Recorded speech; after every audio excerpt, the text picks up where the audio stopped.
And welcome. Let's take a look at our top story on this evening's edition of Today Tonight. The U.S. state of Georgia will hold a full by-hand recount of votes after repeated claims of voter fraud by the Trump campaign. The Secretary of State has promised to complete the recount process before the deadline of November the 20th. Now, earlier this week, the Trump campaign had demanded a by-hand recount of all votes in the state. The new plan is to conduct an audit, a recount and a recanvass all at once. Now, as things stand right now, Biden holds a 14,000 vote lead over Donald Trump in Georgia.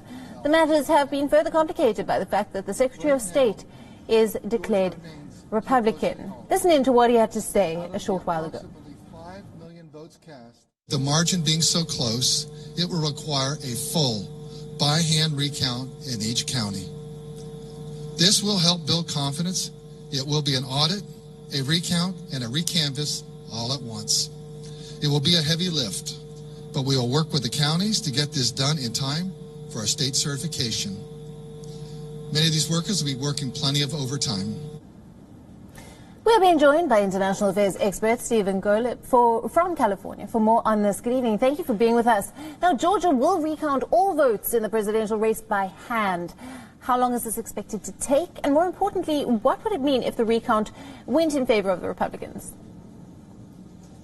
Well, it's important to emphasize this recount is, or an audit as they call it, is just a normal matter. When the election is close enough in a given state, in this case in Georgia, they automatically do a recount. It doesn't reflect any suspicions of fraud or anything like this. And in fact, it's important also to emphasize there's been absolutely no proof of any fraud in this state or any other states.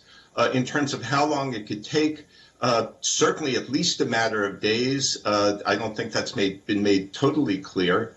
And if in fact the recount involves or results in Donald Trump being declared the winner of that state's electoral votes, then it probably won't make a difference in terms of the total, in terms of Joe Biden being still the winner of the election, given that he's won Pennsylvania and is very, very likely to win a couple of states that are still up in the air, that the final determination of which remain to be decided, but are very, very strongly looking like they'll be pro-Biden. Right, so this then, being a normal matter, does not mean that the instances of fraud have been found. Now, are there any other states where we are expecting a similar situation of a recount or an audit? It's not clear yet because the rules vary from state to state, as in so many things in the United States. We're so unlike other countries in that our individual states determine crucial rules for elections. But there's the possibility, I believe, in Wisconsin, which was decided by about 20 or 25,000 votes. There's the possibility in other states, but that hasn't been reported on yet in depth.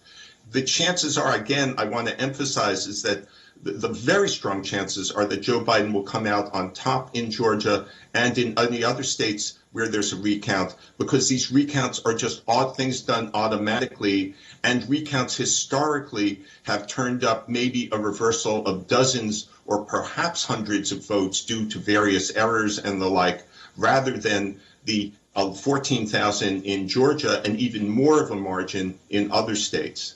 Right, Stephen, take us through the process. What exactly does a by-hand recount mean? Well, I'll take you through. It means some of these votes were tabulated by machine, and this is to actually scrutinize in person, election workers, state employees, well supervised, going through it step by step. So it's a fairly simple, it's a lengthy process because of the number of ballots involved. It can be lengthy, but it's a relatively simple process. I do want to get back to a much bigger point here, if you'll allow me, in that what's going on in the United States that's very serious goes beyond this recount in Georgia. It goes to Donald Trump challenging the legitimacy of Joe Biden's win, which is really unprecedented in the United States, except maybe for our election of 1800, way back when. And that is really undermining a fundamental, a core principle of democracy, which is that a loser agrees that the winner will take over and graciously hands over. And this peaceful transition of power, a recognition of a peaceful transition of power, is fundamental to democracy. Donald Trump is undermining that. Absolutely. We have just seen Mr. Trump make his first appearance on Remembrance Day, laying a wreath at the memorial of the unknown soldier. Have you got any details on his next public address? No, I'm sorry. I don't know. With Donald Trump, you never know. He could pop up in the middle of this broadcast with some announcement from the White House or maybe some tweet. But as of now, as far as I know, there are no public appearances scheduled.